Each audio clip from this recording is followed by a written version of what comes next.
Coming up on this episode of Flirtations, we welcome Erica Turner to the show, the creator of the Relationship Reset on Instagram and the Secure Dating Playbook, to have a conversation with us about communication and early dating. We're talking all things communication today and open the show with how to reset the relationship we have with ourselves and reframe some common experiences we might have out there dating. Experiences like feeling like it's never going to happen, to feeling like we're not enough or like we're too much, and ultimately how we can develop more secure connections within ourselves. Then we get into communication questions as we talk about frequency and pacing, how often to text, what to do when someone's communication style feels different from yours, are we following on social media, and how we can navigate perhaps difficult conversations when we need to express a need or boundary. Finally, we'll share some guidance on building emotional intimacy and compatibility in early dating, how to know if someone might ghost you, and why vulnerability is the key to authentic connection. So, whether you're just starting something new or trying to move beyond surface-level small talk, this episode is your invitation to flirt with deeper connection. Let's do this, Flirties, and meet Erica. I heard you wanted to flirt. I heard you wanted to flirt. I heard you wanted to flirt. Hello, my name is Benjamin. I'm the flirt coach and a gay Libra. Everyone has an inner flirt. Hey, Flirty. Live, laugh, flirt.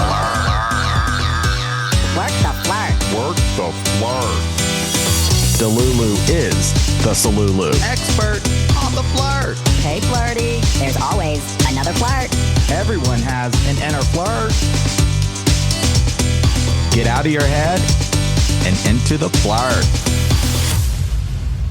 Flirties, up for conversation on the show today, communication in early dating, with the host of the Your Relationship Reset page on Instagram and creator of the Secure Dating Playbook. It's relationship coach Erica Turner. Hello and welcome. Hello, Benjamin. Thank you so much for having me today. Thank you so much for making the time to be on this good old show we call Flirtations. I'm excited. I am excited as well. You know, the Flirties came through with plenty of questions about communication in early dating, pacing, frequency, texting. What if I'm too much? What if I have too many needs? What if I push someone away? What if we set you up for success here after the show? That's right. That's what we're here to do. That is what we're here to do. All right. Up first, I typically ask the question, right? How did you get started in this work, right? Maybe what inspired you, what called you into this. But I want to offer a twist today and ask you about the origin of your Instagram page, Your Relationship Reset, how you came up with that name. Yeah, this simple term reset, right? Like we're all out here doing the same thing over and over again, expecting to get different results when it comes to dating and relationships. And sometimes you just need to push that button, reset, reframe, redefine, and reclaim your worth. Yes. So that you can actually get what you want. So yeah, reset just kind of... It fit. It fit, yeah. It fit. And at the time of recording, almost 250,000 strong over there. Yes. Congratulations. Thank you so much. Yeah, it's been about 3 years of just putting my heart and soul and my own experiences out there, hoping that it helps someone. So, oh my gosh, and it definitely has. It's been helping me as well. Yeah, not easy at all to do what you do. Thank you. Yeah, it's very rewarding. Yeah, it's awesome when we get to be in, right, the seats we're in on the other side of the screen, whether it's Instagram or here on the podcast or really any social media. It kind of doesn't matter. We get to see things from a little bit of a bigger perspective. I think like when you're in it, when you're in the dating world, and oftentimes your actions and your behaviors have been fueled by anxiety or insecurities or uncertainties or fears, right? When you're acting out of this place of emotion, it's like, it's hard to see what you can't see, right? Right. You are in tunnel vision for sure. Yes. Yes. And so the reset is maybe pressing pause or taking a break or continuing to date and reframing, repatterning the ways we date, right? The ways we make connections. Completely. And I like this, the way you're describing of like zooming out your lens so that you can see the full picture without the fear, the anxiety, whatever it is. Dictating how you date. Because even though we may have some very great friends, family, coworkers, right, all the things, sometimes our hype people hype us up to keep repeating the same pattern. Yes. Or we're stubborn Libras like me, and we don't want to listen. There you go. That's a possibility as well. All right. As we get into communication and early dating, it is coming, but I've got a few questions to ask you up first. I wanted to get your perspective on what do you think is happening in dating right now, maybe some trends or themes you see, because there's a couple I see that I find really interesting, but from your work, what are some things you're noticing out there? Yeah. One of the biggest complaints clients will say is the trend of people coming on, and I guess this is probably nothing new, but people coming on really strong in the beginning and showing a lot of interest. And then after 5-6 weeks or so, I feel like that's like the 7-year itch in dating is like the 6-week mark. It really is. And then it just kind of falls off with no communication around it. And some people in the camp of, well, it's only been 5 or 6 weeks. I don't really owe anyone any explanation. Yeah. But then the clients that I'm seeing is like, well, I've invested 6 weeks of my time with this person. I thought we were getting somewhere, and then nothing. And then nothing. Yeah. It tends to end. And oftentimes the 7-year itch in dating, it's so true. Yeah. That 6-week mark is, for some reason, a pivotal moment. But oftentimes something like that ends in a ghosting. I feel like I see a lot. Yes, definitely a ghosting, no explanation, no closure. And then the question is, do you deserve an answer after 6 weeks? Do you deserve that, straightforward answer from the person that you're dating? Yeah. I would say yes. I would say 100% as well. It's like, I wonder what's happening in there. If you see this in your client work is there maybe how much communication is happening? What do you think? I mean, I think in the beginning, there's so much communication happening via text. Yeah. So we have this like 24/7 access to each other. So we're expecting a lot more in the beginning. Yeah. And my guidance is to do less communication via texting, save that more for the in-person. And it's very interesting to see how much you're able to connect once you're in person. Yeah. And hopefully be able to, keep your mind just on your life when you're not around the person, instead of thinking you can communicate with them because you have this device in your hand. But absolutely, it's not always to our benefit. Yeah. And I see that trend as well. But we're going to give the Flirties some strategies communication wise in this early dating process to see, right, maybe if someone has the same intentions, the same desires, are they going to stick around post 6 weeks, right? How much do you like them? Of course, that matters too. So you can see if they're able to even meet some of those wants, desires in the early dating process too. All right. Yeah. Something I feel like I see, it's so interesting where I hear from daters and from Flirties all the time, right? I hate the apps. I'm over the apps. I'm done. I'm deleting them all. Yeah. And then I'll talk to, people dating. And it's like, well, how did you meet? If you're in a relationship, if you're dating, how did you meet? The apps. Right. Right? It's so interesting. Yeah, I think it's like, we get frustrated, we delete them all, and then it's like revolving door and we are back on. But the burnout is real, the frustration of, oh my gosh, again, this didn't work out. Delete. And it's so funny because it's like we all want connection. But then when I'm out and about, I see people, we're all around each other, but we're all looking at our phone. I know, I see that too. It's like, I'm trying, in my flirt mission to, have us lift our heads up, smile, nod, wave, say hello a time or two, put the phone down, take the headphones out, just observe, be curious, ask a question, maybe offer a compliment. Yeah. Just hold the door open for someone. And oh my gosh. Hey. Yeah. Yes, please. And I want to acknowledge the daters too that feel like, because I've had this experience where it seems like, well, why is that working for them? Speaking specifically to the apps, it's like, oh, well, they were able to get the date. They were able to, maybe find the relationship, and then it didn't work for me.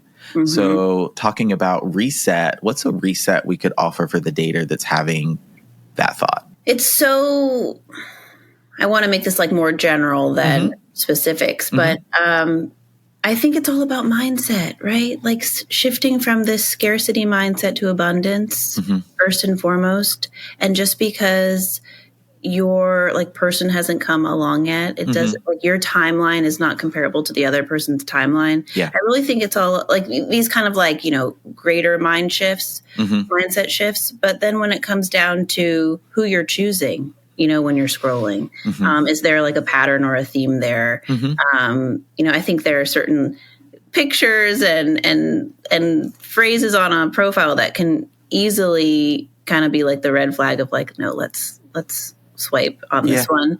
And are you continuing to choose the type of person that you may be attracted to, but also quickly swiping off the people that you automatically assume no, but you're not even giving these people a chance. Yeah. So what's your like selection criteria like, and does that need to be adjusted? I'm curious. Yeah. Asking the Flirties, are you asking me as well? Yes, the Flirties, you. It's you mentioned the scarcity mindset. That's so good, because one thing I've had to do is shift out of that, because I am still dating as well, in and out. I've at least got one toe in the dating pool. Very busy over here at Flirt headquarters, to be honest. But I've had to, like, with that mindset, I can recognize that I'm single and still be happy and show gratitude and appreciation, whatever you want to put in there for the people that it's working for. Right? Instead of all of a sudden taking it personally, like, oh my God, it's not working for me. Well, how did they find that person? But do they even deserve to be in a relationship? How did this even happen? What's wrong with me, kind of thing? Whoop, we got to get out of that mindset. You know what? Happy for you. Congratulations. Hope it goes well. I'm going to bring my attention, energy, and focus back to me and not kind of wallow and sit with these feelings of inadequacy or jealousy, something like that. So that's something that's helped me shift out of a scarcity mindset. And then just also, being a little bit more selective, which is hard. Yeah. I used to, anyone, right? Like pretty much anyone who showed any semblance of interest, I was like all in. Yeah. Without taking the time to really assess, do I even like them? How do I feel around them? Yeah. Are we aligned like long term for what we want? And of course that was all like abandonment wounding and anxious attachment style, codependency traits coming up that I didn't even know that I had. So really wanting to make sure that you're choosing people from, your worth, not your wounds. Right. You want to choose people from your worth, not your wounds. That's that should be one of your taglines if it's not already. I should, yeah. Oh my gosh, that's good. Okay, so we're getting closer to the communication questions, I promise. But I got two more questions here. And one is, there's a big theme that I pick up through your content and talking about the secure dating playbook that you offer. And that is how we can develop that secure attachment within ourselves. I think that is such an important part of this conversation. And so before we get into some of the communication questions, what are some things we can do to feel more secure within ourselves while we're dating? Yeah. And I think once you build that like internal security, that's also going to help with what we were just talking about when it comes to like the comparison game of it all. Yeah. When you know that your relationship doesn't define who you are and complete you, because you feel so secure in yourself, it's someone else coming along is just an added bonus kind of a mindset. But how do you feel more secure within yourself? I kind of want to maybe explain it in my way through that secure attachment styles lens. But please. Most simply, I like to view it as if you have more of this anxious, insecure attachment style, right? Myself included. We grow up not really ever fully coming into ourselves because we're always externally focused on the other person from, infancy, toddlerhood. You are conditioned to look outside of yourself for safety, security. Is mom, dad, whoever, caregiver, are they there for me? Are they going to take care of me? Because that security wasn't guaranteed. Maybe they were distracted, or maybe there was, some degree of emotional abandonment, whatever. But the point is, you didn't get to really know who you are. You didn't get to know what your needs are, what your preferences are, how to manage your emotions, what your boundaries are, right? So when you're disconnected from all these parts of yourself, of course, when you enter the dating world, you don't feel very secure within yourself, because it's like, I can't even manage my emotions. How am I going to feel secure when someone ghosts me or walks away? I don't even have the skills to set my boundaries, or I don't even know what I need. I remember the first time I saw this like long list of relationship needs, and I was like, oh my gosh, I had no idea that all of these things were needs. So how would I be able to advocate for those things from the person that I'm seeing? So didn't feel very secure within myself. Right. So that's where I would begin. What are these core parts of you? Because the more you know yourself, the more secure you're going to feel within yourself. And then you're going to be less dependent on this other person to feel whatever it is that you want to feel. Yeah. And you'll be able to give that to yourself. And that's kind of what creates this foundation of security within you. Okay.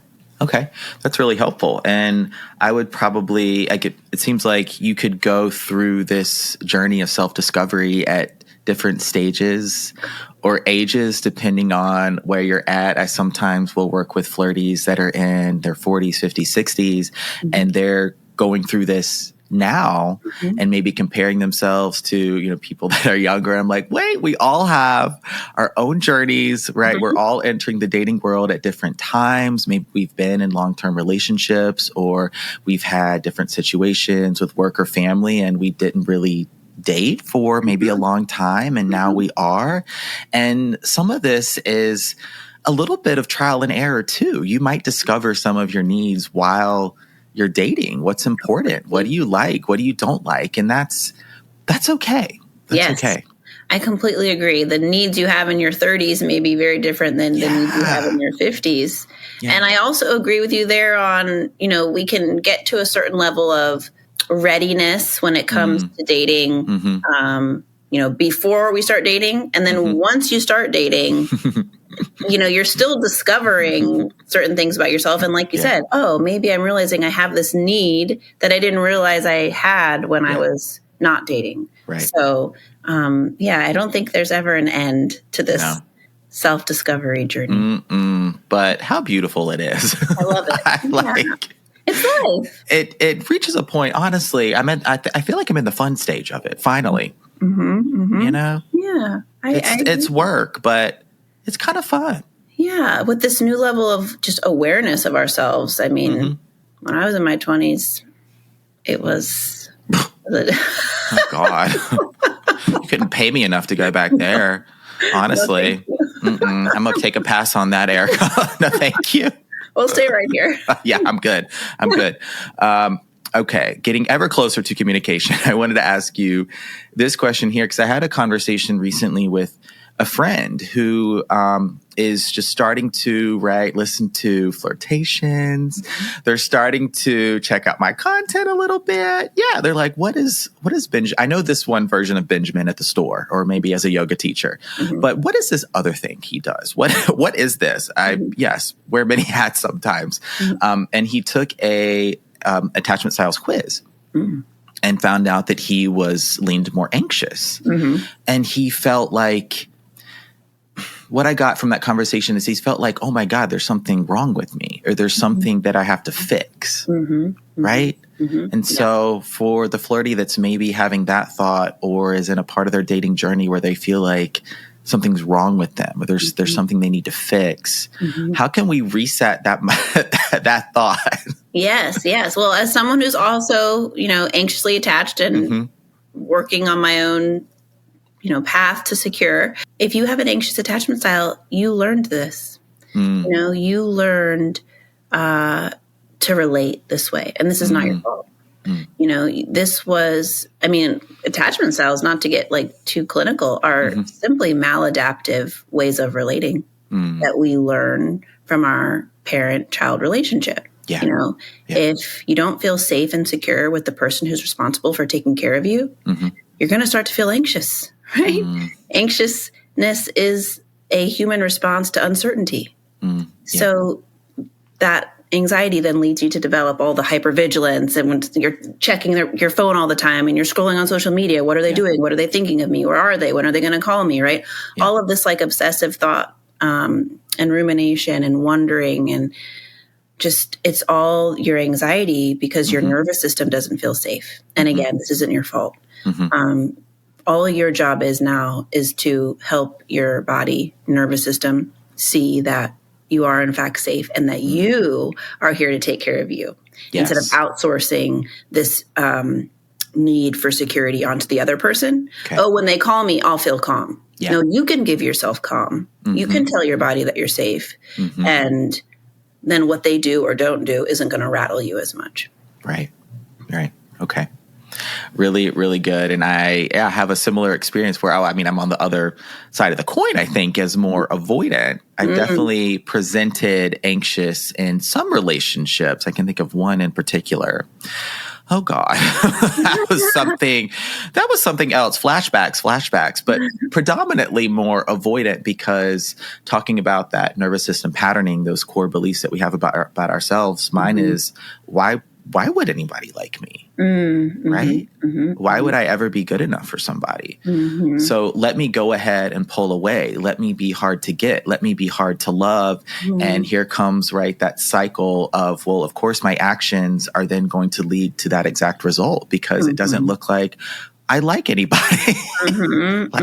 And you don't want to be, of course, the avoidant, just like the anxious, we both want connection. Right. But if you present with those behaviors, it doesn't look like you're interested. And so then the other person, of course, probably is, unless they're more anxious. And then we get into the avoidant anxious, right, dynamic, right, which plays out in dating all the time. Right. But yeah, it's, anyway, communication. I love just that, like, you know, we don't want to like villainize any attachment style, right? Like, I feel like avoidants get a bad rap and it's like. They do. It's like, it's just another protective strategy. And hopefully for the anxious, they, as myself included, we can stop personalizing the behavior of the avoidant and just see it as their way of trying to feel safe. Yeah. And great segue into communication. If both of you are, you know, willing and able enough to communicate about your fears and anxieties and worries, then there can be a path forward together. Yeah. I think so too. Yeah, it can absolutely work between the anxious and avoidant, of course, right? We all bring our stories, our histories, our experiences, our entire lived lives into the dating process and into our relationship. So there's going to be a natural kind of balancing of wants and needs, right? Yes. Priorities, compromise, and communication is going to help get us there. Yes, we need it. Oh my God. Where to begin with communication? What maybe are some general guidelines, if you have any, around communication that the Flirties should be thinking about? Yeah, I mean, communication is certainly going to require your vulnerability, right? Because it's going to require you to say that thing that you haven't been wanting to say, or express that need, express that feeling. Yeah. But intimacy cannot exist without communication. So I know the Flirties want intimacy, right? We want physical, emotional intimacy, and your communication is literally the pathway to getting there. Yeah. And if someone has a negative response to your communication, to you being expressive, let's start to just take that response as the information you need to help you make a decision. Is this person aligning with what I want in a partner? Or is this a sign to just kind of keep it moving? Right.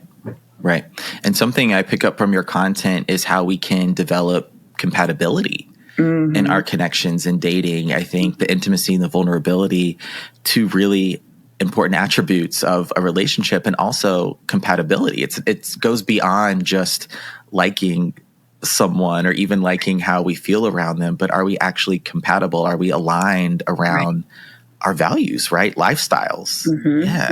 Yeah. The compatibility piece is huge, especially if you're coming from more of this anxious place or whatever your attachment style is. Yeah. You may be choosing partners who are just more subconsciously familiar as opposed to choosing partners that are actually compatible. Yeah.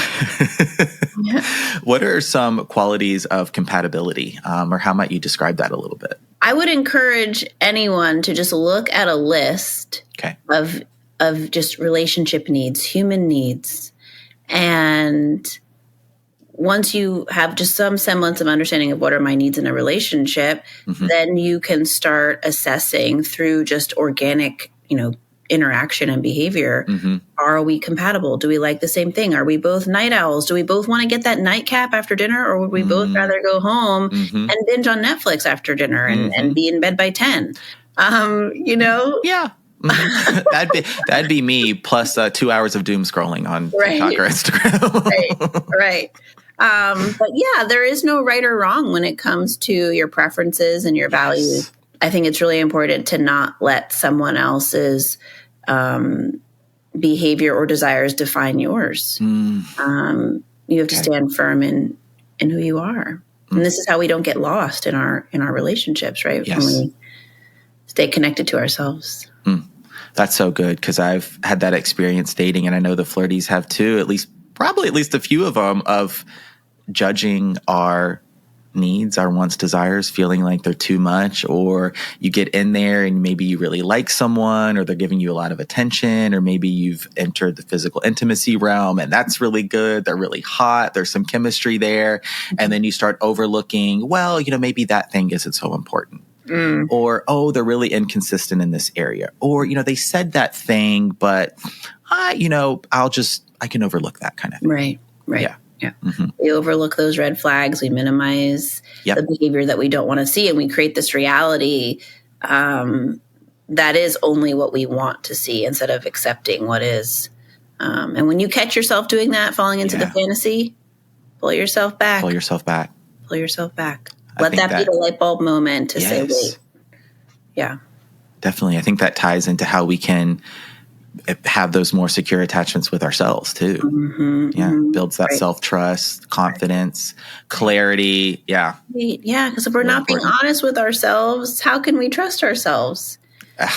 That's that's true. And also it's like, if you don't know what you want, or at least what's important to you, some of those qualities you're looking for in a person, some of those qualities that you like to see in yourself when you're with somebody, that's important too, right? The people you date are going to decide for you. Yes. And then you stand to be very lost. Yeah. The one other thing I want to say about compatibility is people always ask me, what should I say? What question should I ask?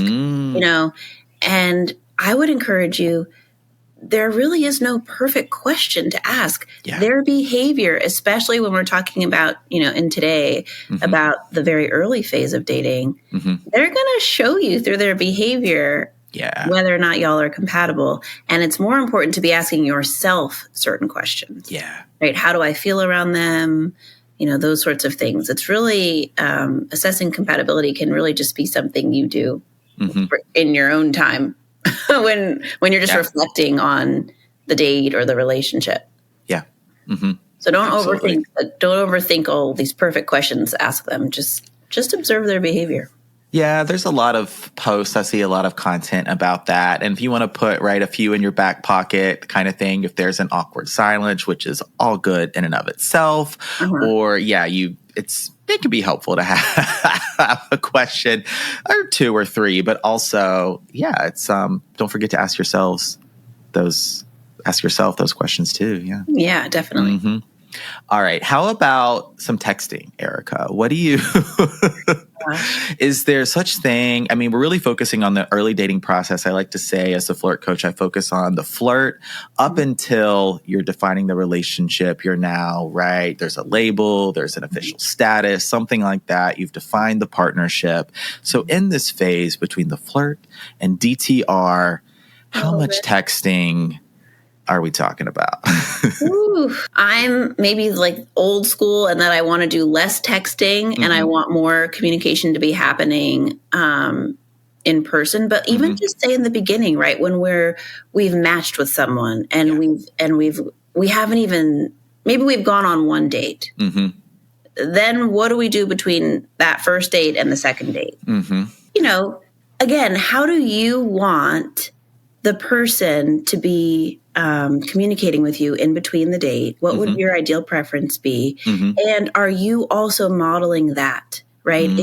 If you expect somebody to be texting you back within a timely manner, right? Are you doing the same? Or are you playing coy and, you know, look at the phone, see their text, and then you put your phone down and say, oh, I'm going to wait an hour so that it seems like I'm busy and you know, that they're not that important to me. Yeah. So those are two things I would consider. What about you? What do you typically tell your audience? Yeah, those are good points, good guidelines. And I feel like my stance on this has changed as I've gotten older a little bit too, where I'm going to be 40 this year. And definitely in my teens, 20s, 30s, I felt like I wanted to text a lot, right? I needed those notifications to be popping off. I needed to know that whoever I was dating, whoever I was crushing on, thinking about was also crushing on thinking about me. And ultimately, I had to make this mindset shift of, if something has not worked for me in the past, let me see if I can revisit that, reset it, change it. And is my desire for communication really being fueled by insecurity, by anxiety? By wanting to kind of always be in this person's life, right? What if they forget about me, right? They're so busy. What if they're cheating? What if they're talking to somebody else, right? So many of my texting behaviors were fueled by anxiety, by insecurity, and by these feelings of unworthiness. And you get caught in this trap, right? In this cycle of you get that text back or whatever, and for a second you're satiated. For a second, your nervous system resets in a sense, and then you're right back in it. It was a crazy tough pattern to break. But I feel like I was able to do that. And so now I certainly prioritize communication and dating. You got to. But what I'm not going to be doing is texting all day. And between those first and second dates, honestly, if we have, let's say, a first date on a Friday and a second date is the following Friday, no, we're not talking every day. No. I'm not texting with you every day. And every other day, kind of check in, opt for a phone call, a FaceTime, even something like that. Maybe I share a song or a meme or a reel, a video, something like that, perhaps, if we're linked on social media already. But otherwise, like I don't want the Flirties to come from this mindset of lack or scarcity, and more so think about your communication as a tool to build that connection, to build that compatibility, to also build that secure attachment within yourself. Yes. Instead of using the communication as the satiation that you're describing. Yeah, I love that. Yeah, I feel like that's a lot of daters have that experience, whether you're anxious, avoidant, or somewhere in between. It's like you don't want to lose this person, even if it's only been one date, or maybe you haven't even met yet. You're still on the apps, let's say. Right. And you're starting to hit it off, right? It's really fun. It's new. You got some of those butterflies going. And I understand wanting to keep those feelings going because it feels good. Right. But what are we doing here? Are we building connections? Are we building relationships? Or are we chasing a feeling? Exactly. Yeah. And I dated for years so unaware of what you're describing. I was just like on autopilot. Me too. And so just to be able to be aware of, why am I texting? Why am I wanting to text? What am I seeking? What need am I wanting this person to fulfill? Yeah. It just completely changes everything for you, because now you're aware and you can say, okay, I'm not going to text them to get that reassurance. Right. I'm going to just go for a walk. I'm just going to get out, put my phone down. Yeah. And I don't need the reassurance. I can be here for myself. I don't need them to make me feel safe. I can make me feel safe. Yes. Yeah. Oh my God, Erica, that is it. Exactly. Along with this, what do you think about social media? I think that's a part of communication, right? Are we following sooner rather than later if we're on social media? Yeah. What are your thoughts there? Yeah. I mean, I feel like my grandmother, I just learned that people are when they're out, instead of saying, what's your phone number, it's what's your Instagram? Give me that Instagram. Mm-hmm. I mean, is it rude to say, can I just give you my number instead? Because you're opening up this world for the person to see your entire past decade of life, and they're going to start making judgments and assumptions, and they don't even know you. Right. So is it really that helpful to be sharing your social media right off the bat? What do you think? I used to do that all the time. Yeah. Definitely in like my 20s and my teens, Instagram wasn't a thing. So dating myself a little bit. Same. Nope, wasn't around yet, but certainly in my 20s it did. Yes, it existed. But what I will do, what you offered, and I'll be like, hey, could I offer you my phone number instead? Or could we exchange numbers? Because I'm not dating for follows. I don't need to be going back and forth. And then all of a sudden you can see if someone is active, right? If you're doing Snap, is their Snap score going up? Or, oh, they just posted to their stories. Or then you get into this thing of chasing validation a little bit, right? You do the thirst trap or the thing to your story and oh, is my crush going to look at it? Are they going to see it? Are they going to react? And then you build up so much expectation, so much fantasy in your head. And there's an element of that can be fun if you're really secure within yourself. But if you find it leaves you more often than not feeling anxious, feeling insecure, feeling unworthy, or just feeling bad about yourself, just do the number. Right. Just do the number. And, then the other problem with the social media, right, is we'll see, oh, they saw my story. Yes. And then we create this story in our head of what that means, that they saw your story. Maybe they didn't even like it, but they just saw it. And we think, oh, they must really like me. Yeah. It takes zero effort to just be scrolling through your stories. Yeah. Let's not give them a gold star because they looked at your story. Right. That literally should mean nothing. I know. And then we get into orbiting. I did an article. Was this my article on Fortune? Fortune Online. Yes. I think about orbiting where, if someone ghosted you or you had a couple dates or you matched on an app and then migrated over to the socials, but perhaps never met. And then it's like, oh, well, so-and-so watched my stories or so-and-so. I can see they liked my video or my post. Does that mean they like me? Why are we trying to evaluate someone's social media behavior? We got to get out of that. Right. And creating meaning to it. It's let's not. Also, I am not trying to open that can of worms when someone asks for my Instagram that maybe is we're looking to go on a date. I'm like, I don't need you finding out that much right off about me. Yeah. I want to be the one to tell you that instead of you just seeing it. Exactly. Yeah. Exactly. All right. Let's get into how to have actual conversations. Yeah. So let's say for the flirty that's dating and maybe there's a mismatch of communication preferences, right? I think we oftentimes see this in dating where you want a little bit more communication, not a ton. We're working on that secure attachment. So it's just important to you because you're looking to build that connection. You want some consistency. And I completely understand that. And you're dating someone, let's say you're 4 dates in or even 3 dates in, and they're just, you're going on dates, but there's a lot to be desired. Yeah. In between the dating too. Yes. Yeah. Because it's okay, 3 or 4 dates in, let's just say it's been a month. Yeah. And we're putting our efforts in here and you're wanting communication and you're acknowledging that it's not stemming from this anxious or insecure place. Like you said, it's coming from this genuine desire to build a relationship and build intimacy.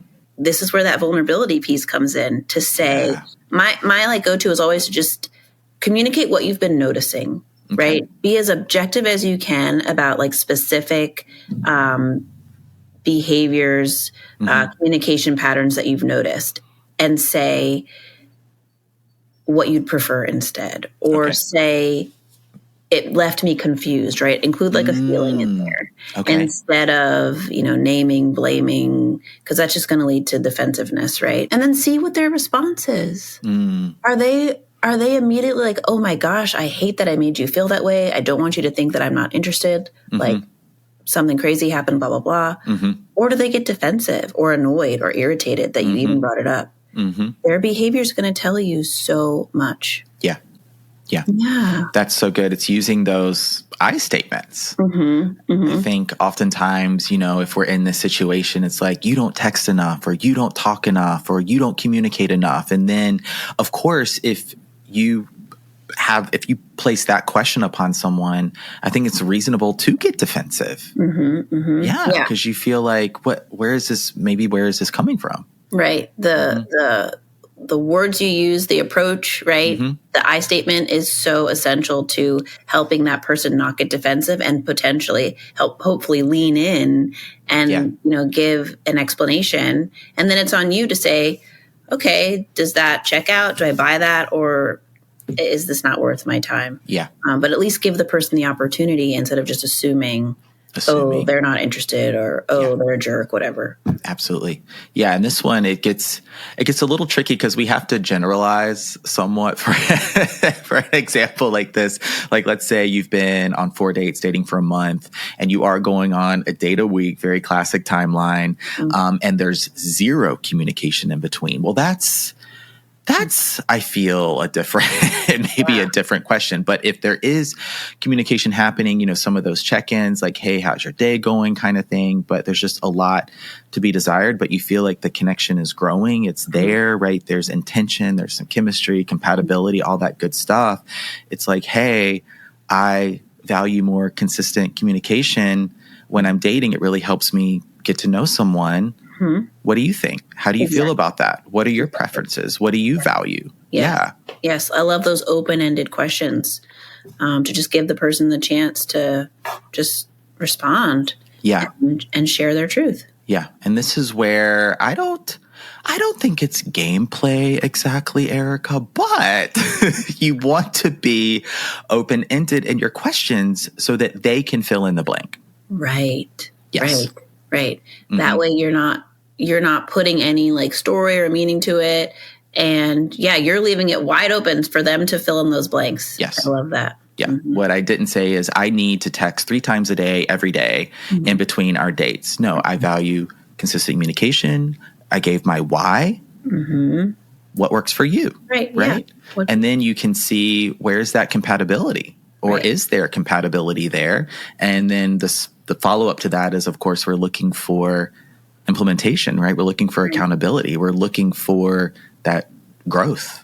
Right. And your person is not going to want to lose you. They're going to be like, oh my gosh, I had no idea it was coming across that way. And if you're dealing with someone who's right-leaning, more avoidant, then they're going to be pushed to potentially like get out of their comfort zone and do their own inner work, right? To be like, oh, I don't want to lose this person. I don't want to let my own stuff get in the way. Like, I'm going to lean into, even if it feels uncomfortable. But you can't force that person who's leaning out to want to do that. They've got to get there on their own.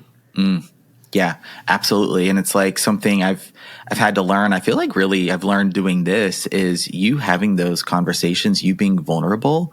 That is you saying, I value this connection, right? I value you. I value seeing where this can go. That's not about you trying to push someone away. Right. Right. And so if someone's response is to lean out,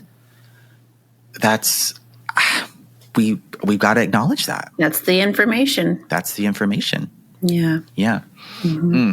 Because I got some questions here. I'm looking at the questions submitted. Texting. Social media. I think we've talked about that. And then this one, feeling like, just they've been too much at times, right?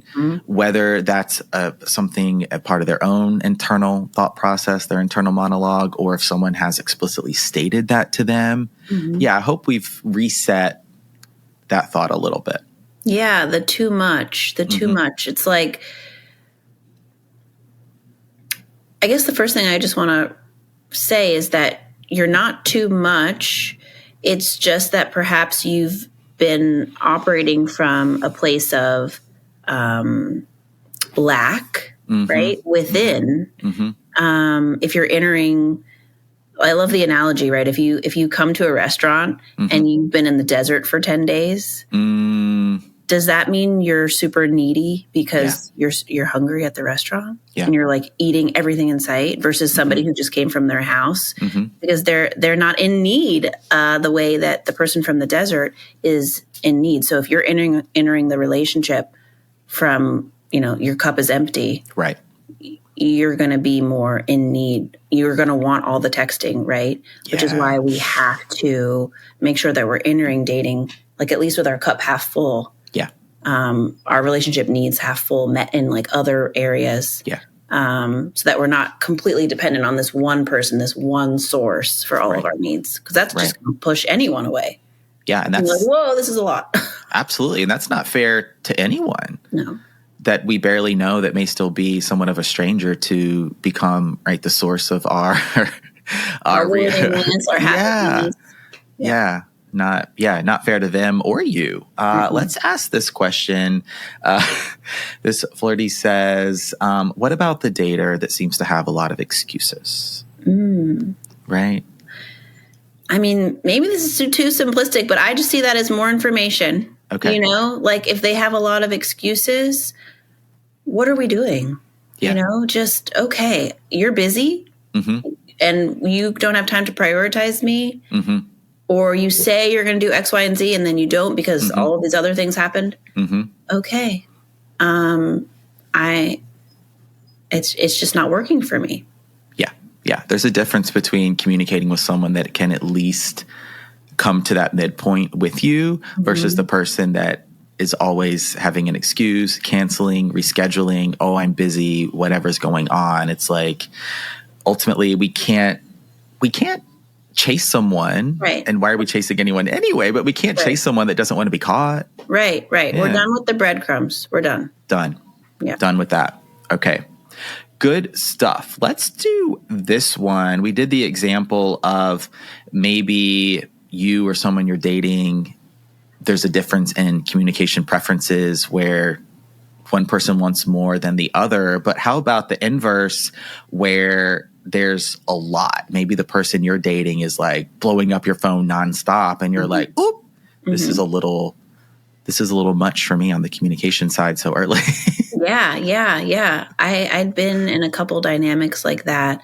And, looking back on it now, they were just even more, in the boat that I was in of like needing the relationship to feel however they wanted to feel. And they were just projecting all of this onto the relationship, onto me. So if we're falling into the camp of like love bomby stuff and I remember just coming to the thought of, why does this person who doesn't even know me want to spend all their time with me? That's kind of weird. We just met. Don't you have like your own like thing going on? Like, Right. And then I had to realize that I had been that one. Yes. That I had been that role in so many dynamics. And it just again highlighted just the healing that I needed to do. Yeah. Yeah. And you can come back to those I statements. They're going to be so good. Like use whatever language or words feel good for you here. I might say something like, I love you're so excited. Right. I love spending time with you. I love going on dates, but I prefer to take things a little bit more slowly because in the past I have attached very quickly and I'm working on that. Would it be okay if we slow things down? Yes. And then. Oh, no, please go ahead.